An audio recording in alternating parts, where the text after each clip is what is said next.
Yo, what's up guys, it's your boy Samui here. Today we are gonna see, what if, Sealed Master Naruto x Karin x Samui x Mabui, Part 1. Hope you'll enjoy this video. So before we start, please subscribe to our channel, and like this video. I do not own this fanfic, and also make sure to check out the author of this fanfic, Purriah, and support him for writing this awesome fanfic. Link is in the description. So let's get into the video. Under the dawning sun, the sounds of waves crashing and receding along the coast was all that could be heard. Infesting the air was the scent of salt and sea, tinged with a slight smell of blood and steel. For miles, all that could be seen was ocean and sand. Of course, that is only the case if you ignored the new arrival and sole inhabitant to the unknown island. This individual was a young boy of 8 years, who was dyed in blood and covered in sand, which burrowed into the wide array of open wounds he wore. He was dressed in an outfit that many would deem was unexpected and strange for one his age, as he was garbed in traditional Ambu fashion with a grey flak jacket and fitted black clothing with tape wrapped around his right leg. His porcelain mask seemed to have been lost in the journey to the island, as can be seen by his fetching appearance. His muscle structure was well defined for someone his age, and he possessed quite the athletic appearance. He was well defined all around, yet it was not overwhelming in mass. It seemed to be a fitting combination of strength and flexibility to allow perfect synchronization between power, speed, and maneuverability. One could say he was bred for combat. His facial structure was fairly mature for his age, as there was little fat to be seen, though it was a curious sight to see 3 scar marks mark both of his cheeks. Though they appeared evenly spaced and adorably placed, as some females may consider it to be, it could be seen that he was indeed not born with these scars. His hair was a sight that stayed true to the bloodline of his clan. As is genetic for most Uzumaki, his hair was a deep red that, if not distraught from his current situation, would be very tantalizing and hypnotic to behold. His hair was a spiky mess that seemed to point in no particular direction and framed over his forehead. It was a wild look that would be sure to garnish attention from the female populace in the future. His frame began to shudder and shiver as he slowly awoke from his state of unconsciousness. He coughed out whatever water he may have swallowed since his unfortunate situation. He struggled for air as he proceeded to vomit out a mix of water, sand, and blood. This process continued for a few moments until he was only dry heaving. His breath started to slow, though still very uneven. As his eyes opened, you could see eyes more deep and blue than the ocean he seemed to appear from. It was catching and mesmerizing, if not for the dull light that it projected. Through his eyes, a void of emotions could be seen, with only the slightest hints of pain showing. The dullness in his eyes showed just how empty he has become. This young boy's name was Naruto Uzumaki. As he slowly sat up, ignoring the pain that seemed to be screaming at him, as he moved his body, he glanced at his surroundings to calmly ascertain his situation. As he focused his eyes on the area around him, only 3 words came to mind, all of similar meaning: barren, empty, desolate. These words can be used to describe the current state of this island. As far as his eyes can see, buildings were in ruins, forestry was torn asunder, and bones were shattered and spread throughout the huge expanse of his vision. As he took in his surroundings, only one place came to mind, as he whispered out in a low voice between breaths, barely audible to even himself: Yuzushi Ogakure. As one from the Uzumaki clan, he naturally knew of his heritage, though it was only the most basic of information, as well as some tales and legends of their past. He was aware that his clan members were especially gifted in the sealing arts, and possessed a very powerful life force, allowing them to live longer than the average human, though that was the limit to his knowledge. All their history, techniques, and treasures were lost since the time of their downfall. The island was guarded by the large whirlpools that seemed to protect the island, and the weather itself seemed to alter, as a defense mechanism to intruders by creating tornadoes and hurricanes. It was a mystery as to what the Uzumaki were truly capable of. It drove some of the great shinobi villages to hunt down their treasure even more, but alas, the power of nature proved to be a much too difficult task for the shinobi of foreign nations. It was rumored that only an Uzumaki was capable of setting foot on the island, though that still left one to wonder how it was possible, and what should be done to gain entry. Perhaps I wasn't viewed as an intruder because my bloodline was detected, thought the boy.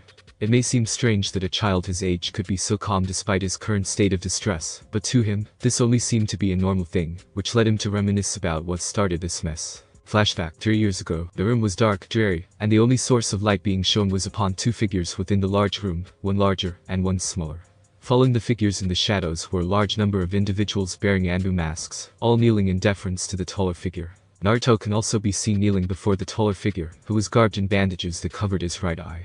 He wore a dark grey robe that fell over his right shoulder, only exposing his white shirt underneath, as he held his cane in his left hand. His figure was imposing and domineering, as well as intimidating. One could see a man that has been torn and corrupted by war, with only his injuries and cross-shaped scar on his chin to show for it. This is the man who had raised Naruto since he even became aware of his surroundings, and was the shadow of the leaf. Danzo Shimura. He looked down at one of his greatest prospects. A ninja he had trained from his youth, an orphan that was born during a time of bloodshed, and one of the few remaining members of a once powerful clan before its demise.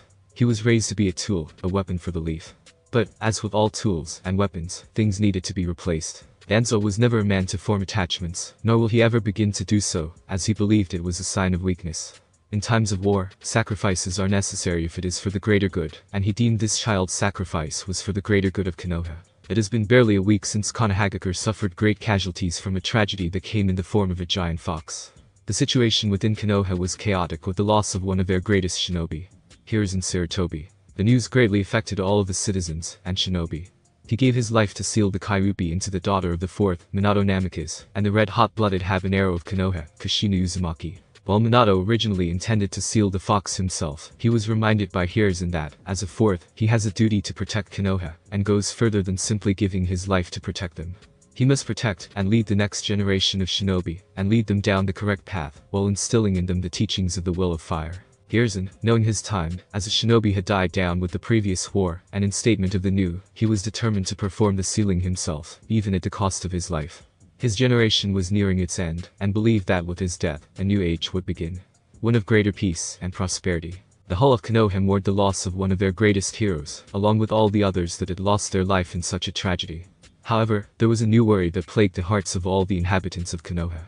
Despite the lack of knowledge in the shinobi arts, the civilians were able to pick out the difference in how the Kyuubi was sealed and not killed. This was the cause of the current chaos and disparity in the village hidden in the leaves. Where is the nine-tailed fox? What is going to happen to the village? What is going to stop the demon from appearing again? What if the fox seeks out revenge? These questions and more became a common worry for the village, and they sought out answers. Minato and Kushina were at a loss of what to do. They both have a responsibility to tell the truth to the whole of the village, but they were also aware of the burden that came with being a Jinchuriki. Even if their child, Mito Uzumaki Namikaze, was the child of the fourth, it did not mean that she would be excused of harassment, abuse, or segregation. It was different from the times Kushina or Mito possessed a fox. The fox was safely kept away, and there was no tragedy as a result. With this recent incident, there was a possibility that there may be some individuals who will seek the death of their child through legal means or through other methods. That is when Danzo brought them an answer in the form of Naruto Uzumaki, and that is what marks the beginning to Naruto's current state. As morbid and cruel as it may seem, Konoha needed a scapegoat. It needed something to ease the fear that constantly tortured their hearts and thoughts. And that is what Danzo presented to Minato and Kushina. It was known by the populace of the older generation of shinobi that only an Uzumaki was capable of bearing the amount of chakra the fox possessed and lived. How fortunate it was that Danzo had an Uzumaki in his organization he had picked up years before. And all he had asked the Hokage for in return was the reinstatement of Root and the true bearer of the fox to never be revealed to anyone outside of the ones who already knew, meaning Jiraiya, the advisors Humura and Koharu, and themselves. They were reluctant to force another child to bear responsibility that was never his, and furious at the suggestion as well. This was especially the case with Kushina. The Uzumaki were originally a clan of Uzushiagakure, and they never believed in the will of fire the same way Konoha did. They had a belief called the will of water. Water was freeform, malleable, flexible in form, and capable of changing states, yet even as it changed, it was always still water. In other words, they believed in change, freedom, and the individuality of the Uzumaki, but also believed that change was only possible as one. They were a family, an entity capable of doing so much more when together.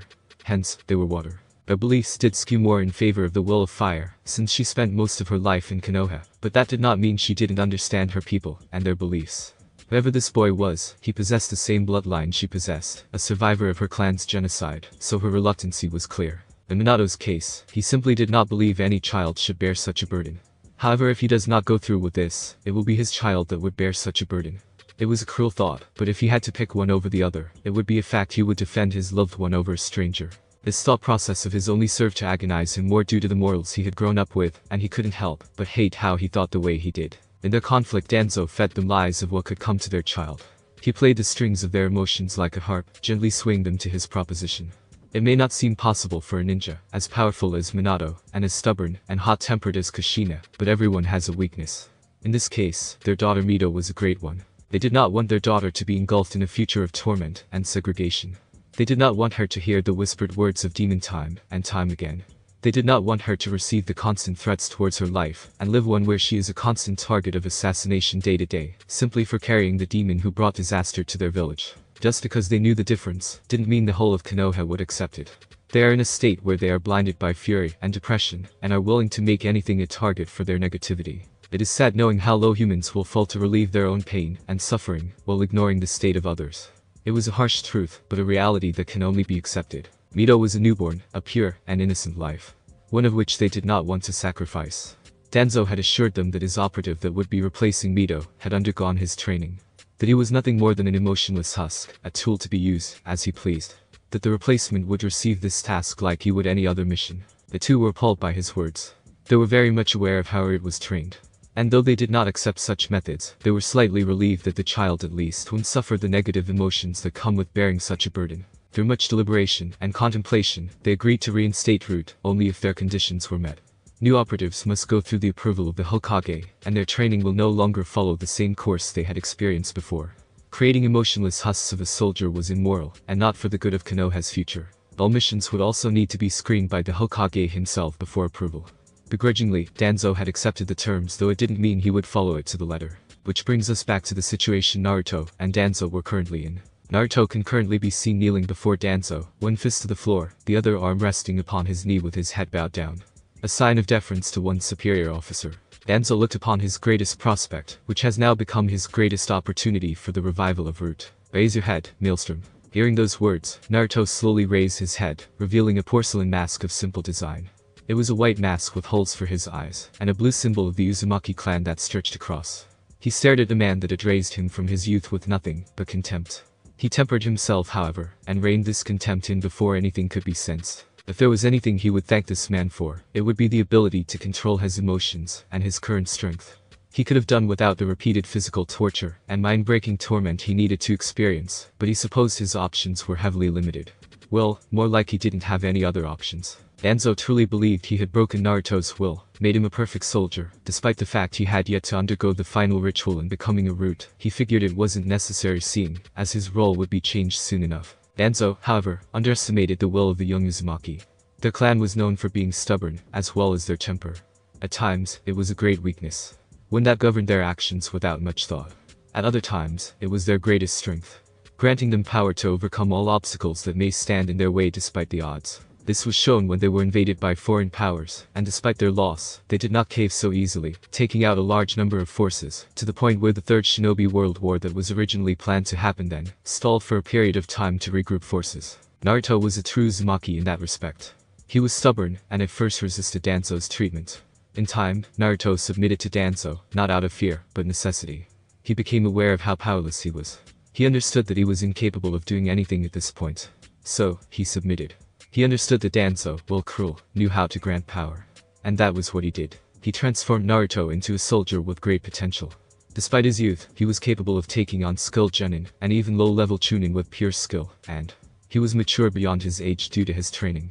It forced his mind to accelerate and adapt to the changes and the harsh reality of the world. He had started killing animals at the age of 4, and had even killed his first man at the age of 5. His mind was slowly being tempered to that of a trained killer. He was skilled in the sword, as it was another trait of the Uzumaki.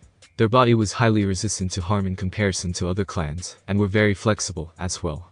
Their extended ages were only part of the reason they were known as the clan of longevity. Danzo had also unknowingly rid Naruto of a traditional Uzumaki weakness, their temper.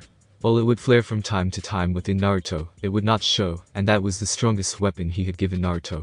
The ability to control his temper would allow him to make calm, calculated decisions, while retaining the strong will of his bloodline. Naruto was snapped from his thoughts, as he listened to Danzo's next words. Take off your mask, Maelstrom. You will now be referred to by your given name, Naruto Uzumaki. This was unexpected, and confused Naruto greatly. He knew Danzo would not ask an agent of Root to reveal themselves, unless it was for good reason. Though he was baffled, he did not hesitate to follow through. He understood where he stands, and he has known this fact since he could understand words. He was nothing more than an instrument to be used for Konoha's protection. His life was meaningless unless it was for what Danzo deemed was the greater good. Naruto proceeded to obey Danzo's words, and unveiled his face. It was a charming, youthful face, one that would be sure to be the cause of many heartbreaks in the future, and make a certain green beast chant youth. There were no blemishes or marks worthy of mention. All that existed were his deep blue eyes, and the smooth tanned skin that fit his current age. Danzo focused his eyes onto Naruto's, and stated with an imposing voice, "You have a new mission, and a prolonged one, child. Since the Kyuubi attack, the village has been restless, and is in need of a scapegoat. You are attacked as the Jinchuriki of the Kyuubi, and become this village's deterrence towards the unease, and panic, and felt. You will not cause them harm under any circumstances. This is a necessary step toward our ambition for Konoha to reach new heights. As Danzo continued to speak, Naruto focused on controlling his anger. His fury grew with each word that was spoken, and, as much as he wanted to unleash them, he couldn't. He wasn't qualified, nor capable of doing so. He was powerless here. Yes, he was strong for his age, but he was nowhere near strong enough to escape the clutches of Jounin-level ninja, especially when Danzo was easily capable of being a cage-level ninja. He simply wouldn't survive, so all he could do was take in his words, and begrudgingly accept whatever mission was planned for him. Through his speech, Danzo hadn't noticed any change in Naruto's demeanor, which showed how successful his training methods were. If Minato truly thought he would change his ways, he was truly blind in judgment of character. Danzo continued, however, we must make it believable that you are the host of the Kyuubi. It is a simple method, and one that is easily capable of swaying the fragile hearts of the citizens. Danzo looked to the left and right within the shadows, and said, Fu, Torn. What their names called, they revealed themselves to be the newest orphans Danzo had acquired during the Kyuubi tragedy. So these are the new blood. They seem to be not much younger than myself, thought Naruto, as he examined the entrance of the two new agents.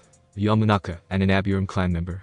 How did he get his hands on them? The Yamanaka clan were a well-knit group, and liked to keep their abilities to themselves, since abilities having to do with the mind were rare, and incredibly dangerous when seeking intel. It was a very sought-out skill in interrogation, and for that reason, had been kept locked in secrecy even now. The Aburame were a bit closed off due to their abilities with insects. Though they were an honored clan, they were also a bit of an outcast, since not many can accept the presence of insects without being disturbed to some extent. Hence why they secluded themselves to an extent, associating with others only when necessary. It really made one think how he was capable of doing so without being caught in the act. The Yamanaka was a small, young boy with orange hair tied back into a ponytail, which was traditional Yamanaka fashion. His eyes were yellow and sharp, which gave you the feel that he was a hawk hunting his prey. The Aburame standing next to him wore goggles to shield his eyes like most of his clan, with dark black hair spilling over them slightly. They both wore the usual outfit Anbu operatives were required to wear, along with a Tanto sword on their back. They proceeded to walk towards Naruto, unsheathing their swords. Naruto did nothing, but stayed in position. He did not believe that Danzo would kill him after assigning him a mission that was so important to the development of Konoha, which meant the blades served another purpose. Though, it was a bit ominous how they seemed to be dripping some sort of acidic solution. The two orphans proceeded to slash across Naruto's face 6 times in total. Naruto felt a burning sensation across his cheeks, but paid it no mind.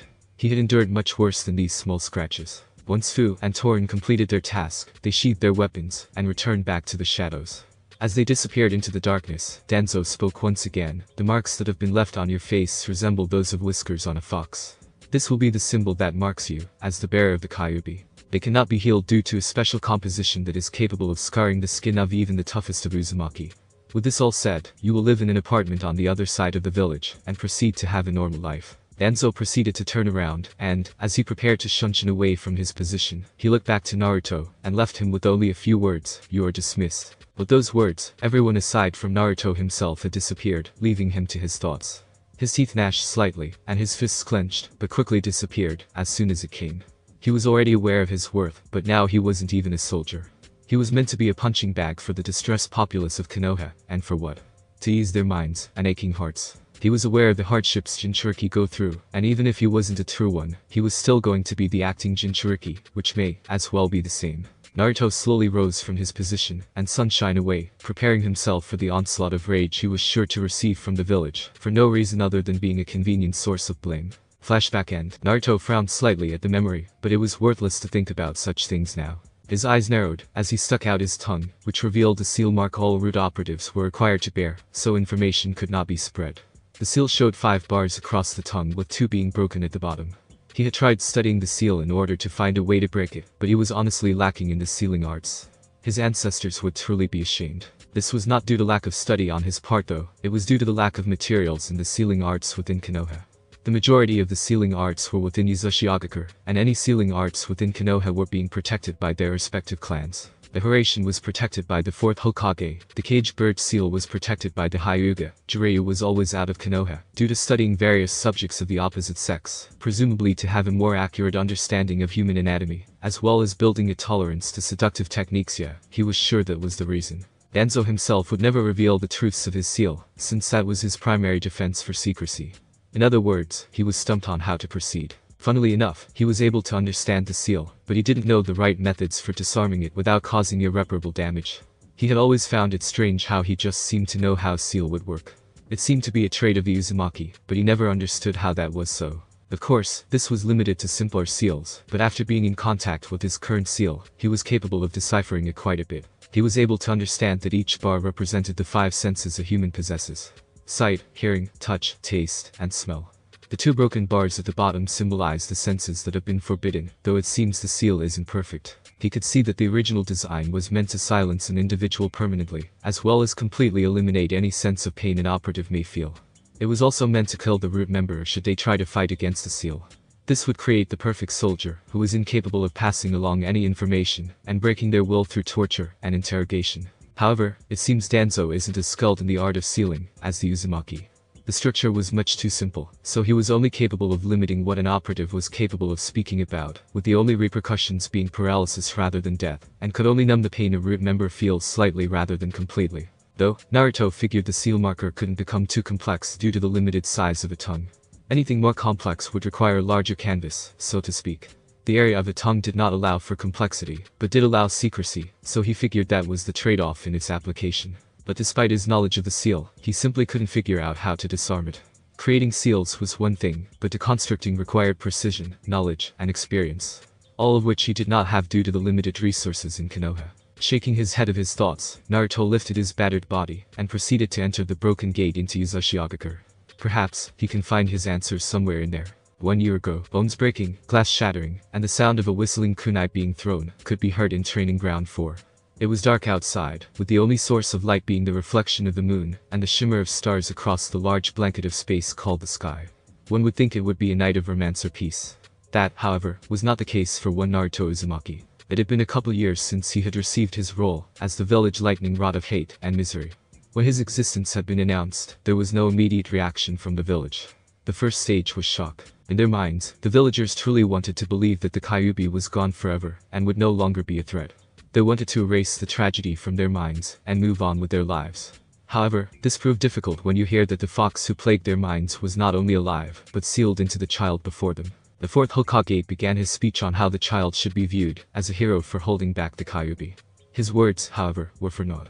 The general populace could only recall the deaths they were faced with, the loss of one of the previous Hokages, and the sacrifices of many shinobi who gave their lives to defend their own.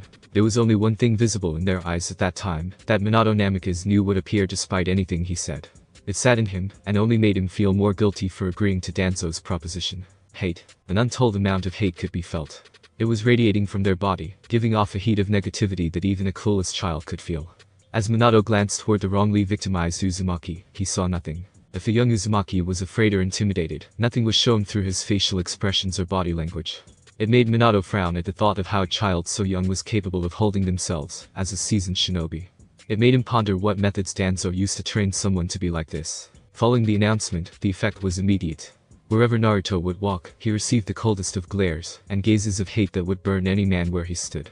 For Naruto, however, he continued to ignore these subtle, or not so subtle, acts of discrimination, and journeyed his way to his apartment. This sequence of events had continued for months. For months, he received glares and unfair treatment when requesting services, possessions, or other goods needed for survival. He would be victim to countless indirect messages of hate through graffiti on his walls, destruction of property, and even had his home invaded a number of times. It was a good thing he kept all his possessions within blood seals, or it would have been robbed blind. While ignoring the hate of the citizens may have seemed like a good idea, it only served to irritate them, and despise him more. But, what was he to do? He was ordered to not act against the villagers. He did not have the strength to resist Danzo yet. So, he decided to suffer silently, biding his time, and growing in strength until he can finally do something about his situation. Going back to the villagers, they were at wit's end on what to do with the current object of their obsession. The focal point of their negativity. Naruto Uzumaki. They wanted him to suffer. They wanted him to scream. They wanted him to feel what they felt the day of the tragedy. They wanted him to fear them. All of this was because of a simple emotion. Insecurity. They did not feel safe with him around. They couldn't stand the thought that the fox still lived inside the belly of this child. No, he was no longer considered a child. He was a demon, an omen that represented the possibility that the same tragedy will appear once more, should the fox be released. Everything they have done, and everything they have been doing was out of fear. And they hated to fear the child. Some of the villagers truly believed that if they could make the fox become obedient, if they could bend Naruto to their will, make him submissive to their village, and in turn, making him nothing more than a loyal pet to protect them, and even a toy to play with when they feel a little upset. It was truly a mix of stupidity and paranoia at its finest. And finally, some villagers had enough. They couldn't take the stoic appearance of Naruto and wanted to see him suffer. They could no longer live in fear of a young child. If making him an outcast didn't work, then they would resort to more physical measures. This began their game of fox hunt. At first, it was light physical actions like a shove here and a brush of the shoulder there. These actions soon evolved with their bravery. They saw that the child didn't retaliate against their actions and decided to push things further. This also devolved into a game where who could get a reaction out of him or who could demean him the most. It became a test of courage for the more adventurous citizens. He was slapped and spat upon, and he only turned away. He was punched and kicked and ignored the pain in favor of something else. He was burned, stabbed, and even bitten into, yet he smirked the pain off, as if they were nothing more than insects. This served only to fuel their anger. The punishment towards his body continued, and he proceeded to receive new wounds every day. Broken bones and a bloody nose, fractured skull and drug overdose, shattered teeth and flayed skin, burning his body and drowning him. They tried just about every method they could, but what was strange was how fast he could heal. A broken bone that would take months to heal would only take a couple of weeks or less. They noticed that, as he continued to gain more injuries, he would heal faster. It was strange and scary to the villagers. It was like he was evolving and growing stronger thanks to them. This only renewed their fear towards the young redhead, which has led to Naruto's current position. He is now tied to the training pole with countless wounds sporting all over his body. Glass could be seen shattered on his face, with shards surrounding his eyes. His left arm could be seen bent at an impossible angle, and several kunai were buried deep within his legs. Before him were 3 drunkards who decided to have a little fun with the village toy. One of them was even a retired shinobi. The ex-shinobi continued to laugh with his friends, as he looked at Naruto with contempt. He noticed that Naruto had yet to change expressions or even show any hint of pain that he was dealt, which served to annoy the old man. He walked toward Naruto and grabbed him by the hair, yanking his head back to smack against the pole. He looked into Naruto's eyes and saw nothing, as was expected from the civilian populace, but still served to piss the old man off. The old man clicked his tongue in annoyance and voiced his grievances. "Hey brat, you quite the monster, you know that. You gotta be. Who the hell breaks an arm like you do and heals it in a few days? You're a freak kid." As he said those words, he swung his leg back and proceeded to knee Naruto where a man was most sensitive and yelled again, "A freak." This action repeated for several moments before he stopped to look at the kid's expression and saw nothing once more. Though this time, the man seemed to laugh. "Ha. Oh god, not even this is doing it for you, kid. Are you even a boy?" The man brought his face closer to Naruto's, as if to examine his features. This continued for a few moments before Naruto was able to detect something he had yet to see from any of his offenders' lust. "Disgusting," thought Naruto. "This useless pile of bones probably can't even get it up anymore. He must have been a lonely soul in the world of romance. Poor old bastard just died already. You'll be doing the world a favor if you're truly this desperate, decrepit, and disgusting." Though he wanted to say these insults out loud, he wouldn't. This sick fiend disguised as an old man didn't deserve the satisfaction of his reaction. He never cared before, and this monster wasn't going to be any different from the others. You really could pass for a girl right now at this. Even his friends stopped laughing and turned to face him with an expression of shock. One man yelled out to him, "Oi, you're not seriously thinking of raping the kid, are you?" The ex-shinobi only licked his lips slightly and said, "It has been a while for me. I can't get women like I used to. I suppose I could settle for something less. Besides, it ain't rape if the kid doesn't refuse my advances. So, what do you say, kid? Want this old man to show you a good time? It certainly beats the hell out of getting beaten, eh?" Naruto's answer was to collect all the blood and saliva in his mouth and launch it directly into the old man's eyes. He couldn't help but smirk at the reaction of the old bastard. The old man began to shout a wide array of new vocabulary, and once his friends helped him clean off the blood and saliva, he then yelled to Naruto, "That's it, kid. I'm going to do this village a fucking favor and end you right now. You wanna play rough, eh? How about I shove this kunai up your ass, then we'll see if you're as sturdy as the rumors claim." As he reached back to grab his kunai, he was suddenly stopped by a hand grasping his arm. He tried to break free, but realized he simply wasn't strong enough to resist. When he looked up, he saw a member of the Anbu holding him back. His mask showed the characteristics of a dog, and he seemed to have gravity-defying gray hair. He remained motionless until he spoke with cold words. "You are to remove yourself from the training fields immediately, or you will be having a hot night with a Biki in the interrogation department." This served to send shivers down the spine of the ex-shinobi. He was well aware of Ibiki's skills in the interrogation department, and had no desire to see him in person.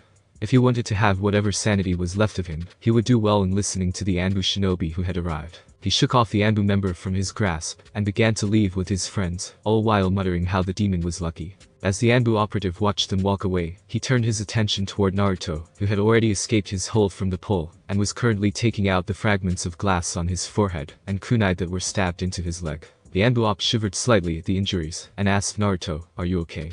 Naruto just gave him a blank look with a raised eyebrow, as if to say, "Do I look okay to you?"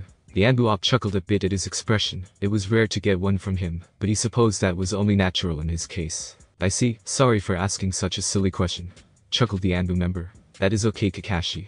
I kind of have already figured you were clueless about anything other than your porn anyways." Naruto started dryly. The now named Kakashi's brow twitched a bit at the insult, but decided to let it go. He looked over Naruto's injuries, and the blood he had stained the pole and surrounding dirt with, and sighed. "You know, Naruto, I'm aware you were an ex-root shinobi. So why don't you defend yourself a bit? Or at least escape from them? Shunshin is a standard technique all operatives must know, so I'm sure you do too." Naruto raised an eyebrow at that. He knew he was an ex-root shinobi. Does that mean he knows he isn't really the no? That shouldn't be the case. The only ones who knew were the Hokage, Kushina, Jiraiya, the advisors Homera and Koharu, as well as Danzo himself. "What's the matter? Tired of saving my ass?" Naruto spoke in a light joking tone. Kakashi shrugged at his reply. "No, but it is a little saddening, seeing how far some villagers are willing to go, simply because they can't let go of their hatred." Naruto merely brushed off the comment, and continued, I look at it as a form of training. I've become more patient, as well as developed myself in a new way I recently discovered." Kakashi turned to Naruto, slightly surprised by his statement. "Oh? And how does getting yourself maimed to a near-death state constantly train yourself?" "I understand patience, and I will admit that compared to a certain Uzumaki I know." Kakashi quickly flashed his thoughts to a certain Redeed who despised being called tomato before returning back to his thoughts. "I think even patience should have a limit." Naruto did agree with Kakashi to an extent. He had long since lost his patience with these villagers, and grew rather tired of their constant threats and games of torture. Naruto took off his shirt and unsealed a set of bandages and medical salves from a storage seal he had on his arm. While looking over his wounds, he answered back to Kakashi, while not taking his focus away from his injuries. "Well, I recently discovered something about the longevity of the Uzumaki clan. It seems that there is more to our bodies than we initially thought." Now this seemed to perk Kakashi's interest quite a bit, since a lot of information on the Uzumaki was lost with their downfall. Kushina didn't have much knowledge herself since she was sent over to Konoha at a very young age. So any information on the Uzumaki clan was bound to garner the interest of others, which in this case, is a great problem. So despite how priceless the information may be, and his obvious curiosity, he seemed to worry for Naruto. After all, wouldn't information like this create problems for the future of his clan? He would be treated more as an object, a tool for breeding rather than a soldier.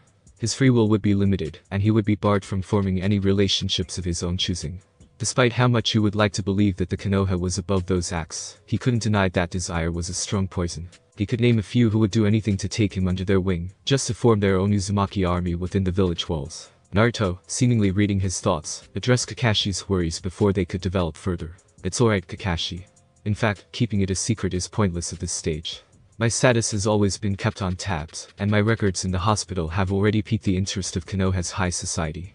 It's only a matter of time before it is discovered, so it really matters not who finds out." Naruto stated matter-of-factually, as he looked over his wounds once more before dressing them. "It's now or later, and you're one of the few people I can tolerate in this ignorant cesspool of a village." Kakashi only remained silent, as he watched Naruto continue to speak while treating himself. He did notice that the blood stopped flowing from his more open wounds. It was always amazing to watch the young Uzumaki's regenerative ability. Naruto spared Kakashi a short glance, and with a slight upturn of the lips, he continued, "In fact, I'd rather you be one of the first few to find out. You don't seem to have any motive for getting closer to me, and you could have always ignored me, like a majority of the shinobi do. You're one of the few that actually seem." Naruto paused, and looked down for a moment, before returning his focus back to his injuries, concerned for my well-being. "So I think I could trust you with this much." Kakashi smiled at the redhead's praise. It was very rare to receive any. In fact, I think this may be the first time he has actually voiced out any praise to anyone, Kakashi inwardly thought to himself. "I suppose I should feel honored then." Naruto just shook his head lightly with a small smirk, sensing the teasing tone in his voice. "Just consider it payback for your help during the hunts. Don't let a whim of mine get to your head, Scarecrow. Besides, I figure what I say may be useful for the other Uzumaki brat." Naruto replied with an equally joking tone. Kakashi merely shrugged his shoulders, knowing who he was speaking of. It wasn't hard to deduce after all. There was only one other Uzumaki child in the village, and it was the princess of Konoha, and current heiress to the Uzumaki Namikaze clan, Mito.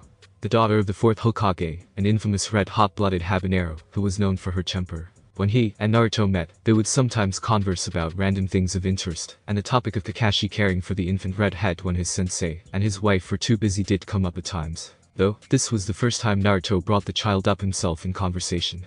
He had figured Naruto would view their family less favorably, since it was Minato who ultimately subjected him to his current torment. It left him slightly confused, so he decided to voice another question for him. Why would you concern yourself for her sake? I figured that you. Before he could finish, Naruto interrupted knowing what he was trying to say. You figured I would hate her. Loathe her. Despite her for the way her father sentenced me to a life of damnation and rejection. Kakashi winced slightly at the cold, but true words Naruto stated with a slight edge to his voice. He only nodded in return, ascertaining that Naruto's guess was indeed correct. Naruto only sighed in response. He figured he would be asked a question like this at some point, not that it was a very big deal to him. He just treated the question as a minor annoyance, but answered anyway. Well, I do not hate her family, I can't say I care much for them either. Mito is where the exception lies. She has a young and innocent life. She was not the one who outcasted me, and I would be a fool to blame someone who wasn't even aware of her surroundings. Naruto stopped for a moment to bandage the area around his eye before continuing. In fact, I would say that I genuinely care for her. The Cycloptic shinobi seemed to raise an eyebrow at that statement. He hadn't known Naruto had met the child already, so it only intrigued him further to know his reasons. Why is it the case? He asked with genuine curiosity. Naruto only rolled his eyes at the porn-addicted shinobi. I swear, he only uses his energy to think when it concerns his life, the life of others, or that Icha Icha series that a Sanin writes though. I guess he can't be blamed too much for that. It is a unique literary work. Though Naruto wouldn't admit to it, nor would he publicly announce it, he did have a bit of an interest towards the series for ninja purposes of course. He wanted to be able to resist any techniques of seduction in case the situation arises, and he was currently developing it that would allow him to seduce others in similar ways. It has yet to be completed since he was picky about the transformation's appearance, but he felt that he was coming close to creating the ultimate goddess. Shaking his thoughts away from that particular subject, he decided to humor the Anbu-op with an answer. Kakashi, first and foremost, I am an Uzumaki. I'm sure you are aware of the will of water that we believe in. Essentially, we treat everyone in our clan as a member of our family, one we will care for and protect no matter what. Although, there are some Naruto's thoughts trailed momentarily to a certain hot-tempered Uzumaki within the village, before regaining his words. Exceptions to this belief, the majority of our clan members truly live by this rule. Mito is an Uzumaki whom I have no qualms against, so naturally I will look out for her. This is especially true now that not many of us are left. Kakashi's eyes softened when he noticed that, for a moment, Naruto expressed sadness before he quickly corrected himself. There was no way to comfort someone whose clan was near extinct, and whose only surviving members have all scattered throughout the various nations. Only time and a good woman would probably be able to ease the pain, concluded Kakashi internally, having experienced the pain of loss before, one of which he still suffered from. Finding Naruto's answer to be acceptable, he remained silent. There wasn't much that could be said after a morbid subject of genocide was mentioned. He stood there in patience, allowing Naruto to recollect himself and finish his treatment. Once Naruto finished dressing his wounds on his face, he continued onto his legs where several kunai were once buried. Enough about that though. We strayed from the topic, and I was talking for quite a bit. As I was saying before, I discovered that one of the greatest things about the Uzumaki's body is our adaptability, or evolution, so to speak. Kakashi was confused for the moment, but decided to hold his questions until after he heard what Naruto had to say. And Naruto didn't disappoint. What this refers to is our ability to adapt to the changes in our environment depending on the conditions. We are like chameleons, in the sense that we change in accordance to our surroundings and living conditions. The difference being that the change of a chameleon is superficial, shallow, and is only by appearance. The Uzumaki, however, can change the structure of our bodies to adapt to whatever harsh conditions we are living in. If we live in an area that is too hot, we adapt. Too cold, we adapt. Do you see where I'm getting at? Kakashi could only nod his head dumbly, as he tried to absorb this new information. Well, this is certainly an interesting discovery. How does this apply to Naruto's tour? Kakashi's thoughts suddenly paused at this instance. At the sudden revelation, Kakashi's eyes seemed to have widened, a fact that Naruto seemed to have caught, and sent him an impish grin of his own. It seems you understand now, my gray-haired scarecrow. Right now, I am adapting to the pain. For this to be done, my body needs to completely restructure itself to handle the pain and injuries that I am constantly afflicted with. In other words, the villagers are helping me evolve and grow stronger by constantly abusing and breaking me, and when I mend myself, I become a newer, better, stronger version of myself. I also become resistant to injuries I have experienced and heal faster, hence the shorter intervals between my recovery. It's truly a wonderful ability. Right now, I have the raw physical prowess of a chunin, and this is at 7 years old. Imagine what I could become if this continued. Kakashi was surprised to see such an excited expression on the once emotionless Jinchuriki. It drew a small smile to form on his lips. This only lasted for a moment, as Kakashi was still curious about something. Do you think the other Uzumaki were aware of this ability? Naruto seemed to ponder this for a bit, before he shook his head, and responded, I don't think so. This is a very gradual, and passive ability in comparison to their specialty in seals. One wouldn't notice unless they underwent repeated torture like I have. I first noticed this during my reconditioning, and even then I never thought too deeply about it. Kakashi nodded his head in acceptance of the answer, as it did make some sense. Though there was always a possibility that another Uzumaki may have stumbled upon it before. Kakashi let out a breath he didn't realize he was holding. It was too much information at one time, and realized it was getting very late. Well, I think it's time we return to our own quarters, Naruto, so I'll see you around. And try to stay out of trouble. I know you are the one dyeing our uniforms orange. Naruto gave Kakashi an impish grin in response, and said I have no idea what you are insinuating. Unless you have the evidence, I don't want to hear any accusations. Kakashi only shook his head slightly, and said, you are impossible to understand, Naruto. 1 second you can be mature, and the next you can be someone like your age, a normal child. Naruto frowned slightly at his words, and sighed. He turned away, and prepared a shunshin to return home, but not before saying his last piece. I never wanted to be a mature Kakashi. I was made this way. Heck, I even consider myself equal to young adults in terms of maturity and intelligence. I never asked for this, it just happened. I never had a choice in life. I may appear heartless, but deep down, I want what any child his age wants. He gave one last look to Kakashi before he separated from him for the night, at home. A family to be loved, and freedom, Naruto added to himself. He was not in a situation where he could decide his life, and that's what he wanted the most.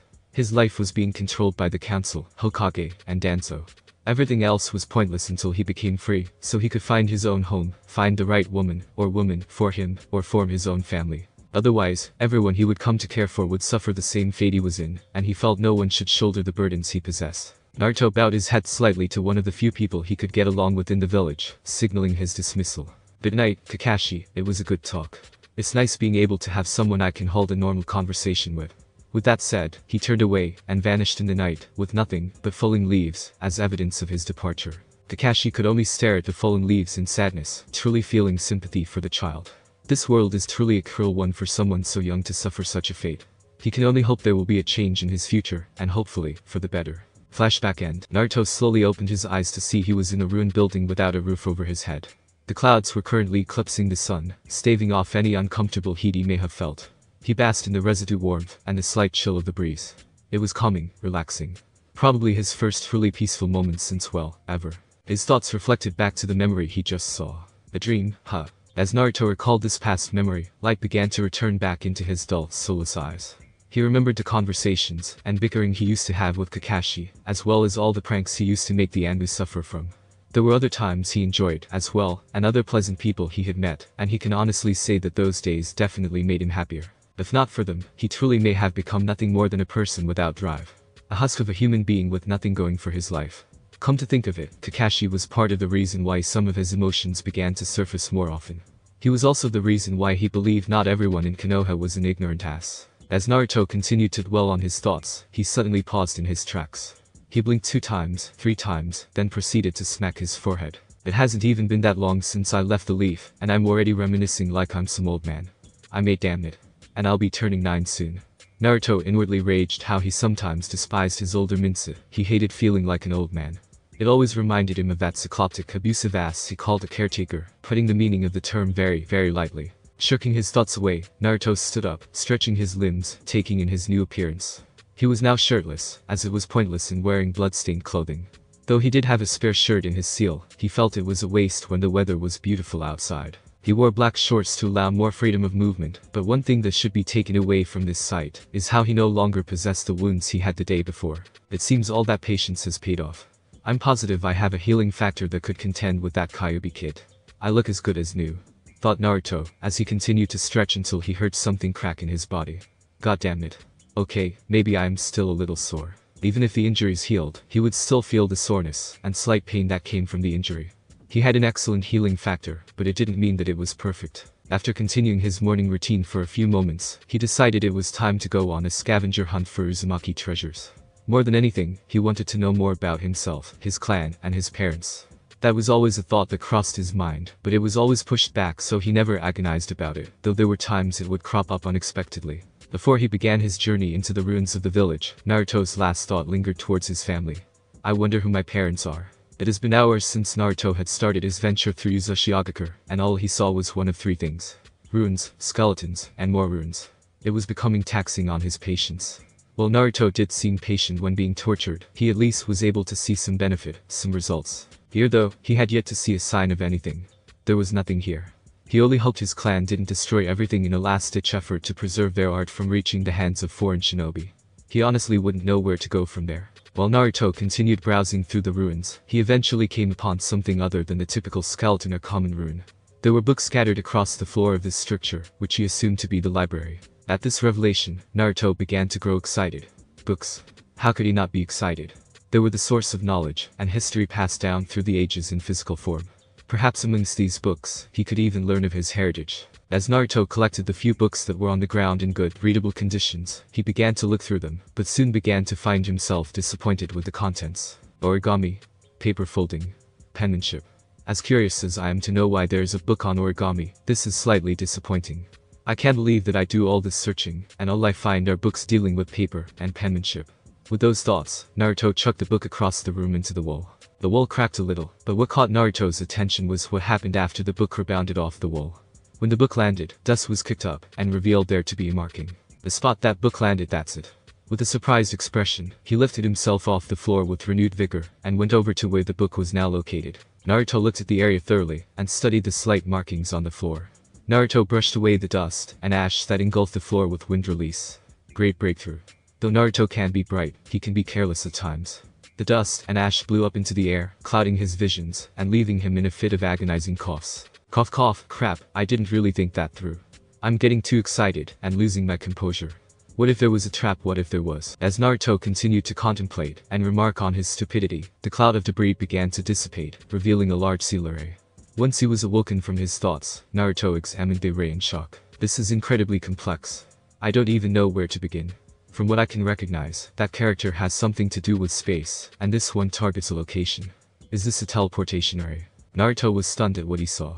From what he could pick apart, he assumed that the current seal was something similar to that of a teleportation seal, something that has only been seen and used by the second Hokage and Minato Namikaze with the Horatian marker. It was what made him a legend, and now he is looking at a much more complicated and advanced version than that. As Naruto continued to look through the seal, he wasn't able to understand most of it, much to his dismay. However, he was able to pick out one part that he managed to recognize. The blood seal. This restricts access of the seal to only those the creator recognize, and this ritual was done with blood. Now the question is if this blood seal is limited to the immediate family of the user, or if it is a seal for all Uzumaki clan members. This was only a minor worry, however. With little thought, he could deduce that this seal was meant for all Uzumaki. After all, who would place a personal seal in a public location everyone had access to? Well, there's only one way to truly find out, though Naruto, as he bit into his thumb to draw blood. If I am correct, then the blood needs to be marked here. With finality and confidence in himself, Naruto swiped his blood across the appropriate characters, which led the seal to start glowing. Yes. Now, let's see where this leads, exclaimed Naruto, excited at the prospect of discovering himself, as well as his heritage. As the light dimmed down, Naruto's presence could no longer be seen within the room. Unknown area in Konoha. Outside the walls, one could see that the village has become a much happier place since the time of the Kyuubi disaster. Buildings have been rebuilt, families were found, and new ones were made. It seemed like a time of peace was beginning for Konoha. It was unfortunate that this pleasant mood that the villagers seemed to be infected with did not seem to affect one particular old man. Danzo Shimura could be seen seated in the dark expanse of his hall, where all of his rude operatives would meet for directions and orders. Danzo looked over his two new prospects that seemed to have the most potential of his new batch of emotionless warriors, Fu and Torin. Not much had changed for the two orphans, other than a little growth in height and build. Fu's eyes were sharper, Torin seemed to cover himself more like a proper Aburam clan member with a black cloak, and they seemed incredibly focused on the figure before them. To them, Danzo was a deity, a being worthy of more worship than even the current Hokage. They believed the Hokage basked too much in the light side of the shinobi. True, he was known for his genocide of the Iwa shinobi during the Third Great Shinobi War, but that was done so in the public eye. There was much more to the shinobi world than combat, and it seems the meaning of the term had been lost with time. There was a time before even chakra came to be that true shinobi existed. They did not possess the miracle energy that was chakra, and were incapable of performing miraculous feats like walking on water, or standing horizontally against trees. And yet, they were still good at what their kind was designed for: assassination. Once these shinobi gained power, they abandoned their philosophy to remain in the dark. They felt like gods among normal people, capable of performing feats no human would be capable of. That is what started their journey into the light. They became show-offs. Battles became contests of skill, and the uniqueness of their abilities. While they retained some of their original shinobi qualities, they had long since abandoned what it meant to truly be stealthy, and to remain unseen at all times. To attack from the dark leaving no witnesses. The shinobi of this age had become too soft and open about themselves, and this was a weakness. A weakness that Danzo was aware of, and willing to do anything to correct. In truth, perhaps what Fu and Torin worshipped wasn't Danzo himself, but what he represented. He was a force that protected Konoha in the dark. He was the hero that would remain unseen. He would commit atrocities for the sake of Konoha, and keep them hidden away, so the village itself would not suffer from his crimes. They knew Danzo was not by any means a good man. But they understood that he was a bad man with good intentions, and like it or not, his methods were what kept Konoha standing where it was today. He was the root, the foundation of the village, and would continue to protect them from within the shadows. To them, Danzo was a true cage. Snapping their focus back onto their superior, they knelt before him, prepared for anything he had to say, as if his words were the only ones that mattered in the world. With a stare that would pierce the strongest of souls, Danzo questioned his two prospects. "You may raise your head, Fu, Torin. What is the status of the village?" Fu slightly nodded his head in response. "The village has been content lately, and construction seems to be nearing its end.